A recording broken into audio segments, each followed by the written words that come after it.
Oke teman-teman, kembali dengan saya Juno Parob Hasidungan. Eh, saya seorang guru di SMA negeri di Provinsi Riau.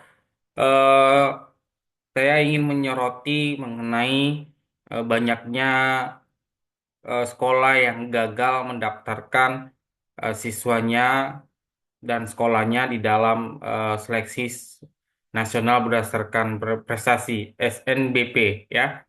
Tahun 2025 yang mengakibatkan banyaknya aksi protes dan demonstrasi dari murid kepada sekolah.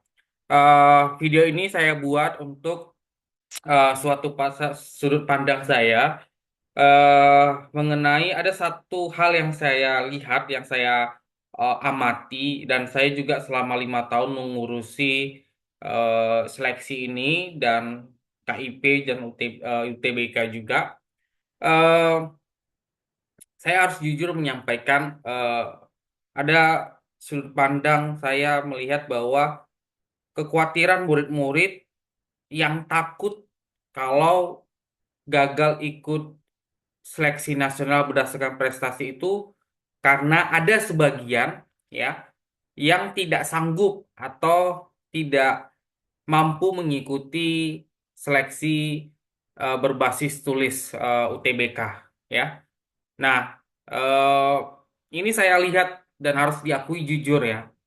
Eh, Kekhawatiran murid-murid dan bahkan orang tua yang khawatir anaknya tidak bisa mengikut SNBP itu sebagian ada yang karena keraguan kalau anaknya atau murid dari sekolah itu gagal atau tidak bisa dalam UTBK atau seleksi berbasis tulis.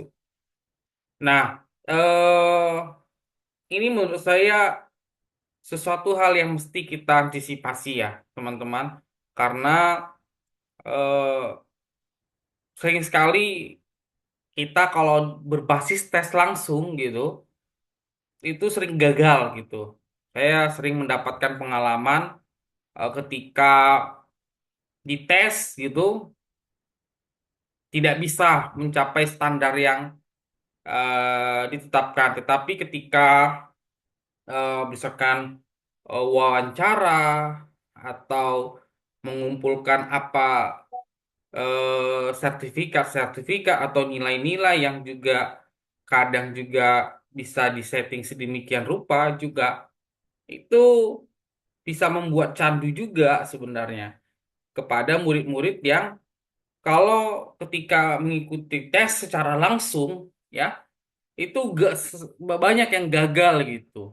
Nah, ini harus kita ungkapkan bahwa jangan sampai aksi-aksi murid yang kecewa, demo itu karena tidak sanggup mengikuti UTBK.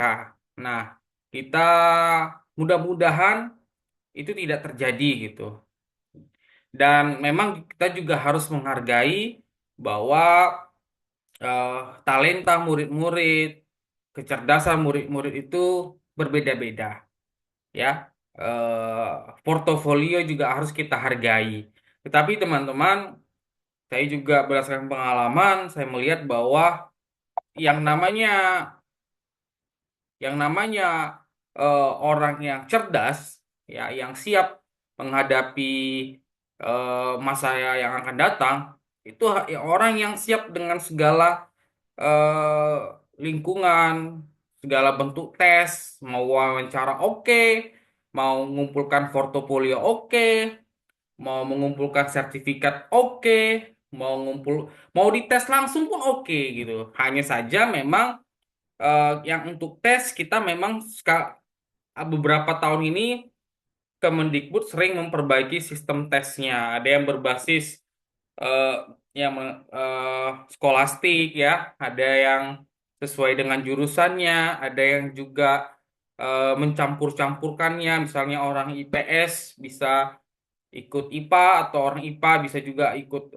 tesnya di IPS, tesnya IPS. Nah, ini yang mungkin kita harus diskusikan karena ketika murid itu apalagi nah sekarang juga di kurikulum Merdeka itu juga penjurusan tidak ada, IPA IPS tidak ada. Nah, ini yang perlu kita eh, diskusikan dan kita rancang. Saya percaya bahwa tes yang tepat untuk orang yang tepat gitu. Jangan sampai seperti saya guru sejarah, saya yang belajar sejarah, spesialisasi sejarah yang dites kimia. Tentu saya tidak bisa dong, karena saya sudah merancang hidup saya untuk didedikasikan dalam bidang sejarah.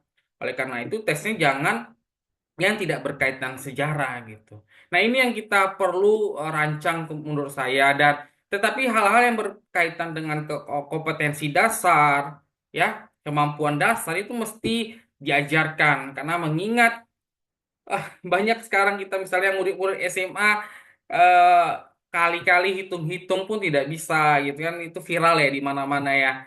Eh, Bahkan ada yang tidak bisa menyebutkan nama negara, negara ini di benua apa.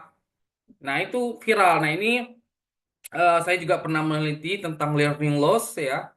Eh, di pandemi COVID, dampak dari pandemik ya, learning loss itu adalah hilangnya proses pembelajaran yang karena COVID-19 gitu. Jadi ini kita perlu diskusikan lagi dan perlu kita rancang gitu. Kalau kita perlu disurvei ya. Terlepas kita menghargai talenta murid dan portofolio yang dikumpulkan selama SMA, kita juga tanya apa yang ditakuti murid ketika tidak bisa mengikuti seleksi berdasarkan prestasi. Nah, kalau saya sudah beberapa saya tanya dan hampir semua mengatakan murid khawatir tidak lulus karena soal UTBK itu benar-benar sulit gitu. Nah, sekarang kita cek sebenarnya berapa sih kuota yang disediakan oleh universitas ya. Nah, kalau kita lihat, ini misalnya UPI ya, pada tahun 2025 itu menambah kuota sebanyak 308 kursi ya. Ini penambahannya ya. Kemudian Universitas Brawijaya itu 20% kuota dari penerimaan mahasiswa baru. Universitas Negeri Makassar menyediakan kuota S- SNBP untuk 93 program studi. Nah, di kampus saya, UI, itu menyediakan kuota untuk 79 program studi. Dan sebagai nah ini lain sebagainya. Sedangkan untuk sekolah akreditasi A, ini sedangkan akreditasi A itu nah ini dia. Sekolah akreditasi A itu mendapatkan 40% ya. Akreditasi B sebesar 20% dan C 5%. Jadi 40% dari total siswa kelas 12 ya. Nah, itu teman-teman. Jadi itu kekhawatiran saya. Jadi eh, disclaimer ini untuk supaya kita juga mendidik murid ya dan murid juga harus tahu bahwa kita tidak bisa hanya mengandalkan seleksi berdasarkan prestasi ya dan berdasarkan nilai saja. Nah, kita perlu juga siap ketika ikut-ikut PNS atau ikut seleksi yang berbasis tertulis. Ya, kita harus siap juga gitu. Karena saya punya orang orang-orang yang saya lihat ketika di sekolah ya pintar sekali ya.